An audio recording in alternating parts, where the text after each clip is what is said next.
So some Kenyans were actually joking and saying that I say this year cannot be new. 2020 must have been used somewhere before. And I thought that was funny. You know, the way Kenyans joke on Twitter, on social media is amazing. That's what we do, right? Kenyans, KOT, don't mess with KOT. We're amazing when we band it together and we just share all those forwards and the memes.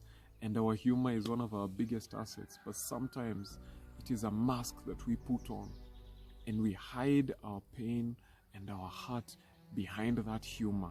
We anesthetize the pain with the satire and the jokes that we share. And while we come together like that and we are powerful when we come together, sometimes we don't use that power to actually help the people that are hurting.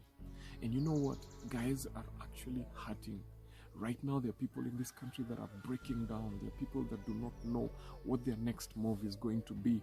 I mean, think about it. The birth rate in Kenya is actually about 124 births per hour. That's just slightly under 3,000 births every single day. How many people have been born in this short period?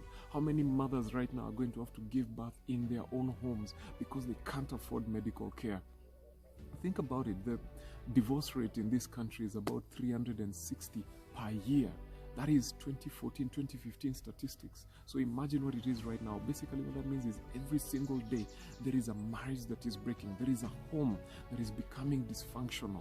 There is a husband today that is going to slip out of his marital home, not because of corona isolation, but because things didn't work out.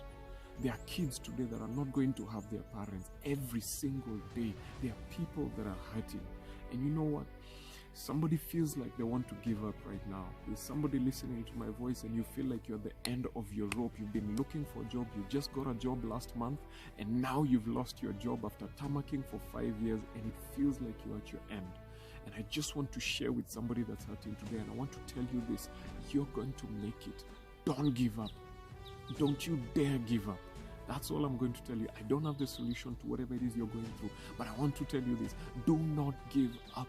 There's an unborn child that is counting on you. Do not abort that child.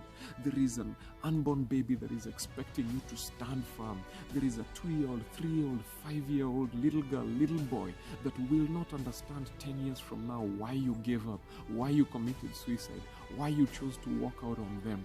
There is a grandmother that is praying for you somewhere in the village, and she's spending the whole night just trusting that you're going to make it. There is a mother, there's a father that is speaking in every chama. You're a hero to them. They may not tell you to your face, but there is a mother right now who lauds you as their hero. Whenever she goes to meet with her friends, she says, my little boy that went to KU, my little girl that went to Polytechnic. You're a hero to somebody, so don't give up. And you know what? I want us to understand this, that in every one of us Kenyans, we are winners. We give them Wangare Maathai. We are fighters. We give them Eliud Kipchoge. We are leaders. We give them Barack Obama. We give them Nobel Peace Laureates. We continue to shock the world when everybody was expecting us to degenerate into post-election violence. Guys, photographers were in Kibera standing there eating mandazi and they had nothing to take videos of because we constantly shock the world. And who is this Kenya? It is you and me. We are fighters. So I want you to know that you have the right to stand. Do not give up. So do me one small favor. I want you to pick up your phone today. I want you to call somebody that you know. I want you to call a friend, call a relative, call a neighbor and tell them ask them, how are you doing? And once they answer that question, I want you to ask them again, no, really, how are you doing? How's your mother? How's your father? How's your sister, your brother? Name each of their siblings. Name each of their children. Ask them how they're doing. Because guess what?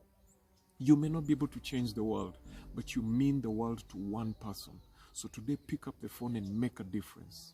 This is your next level. I know that you'll do the right thing. Cheers.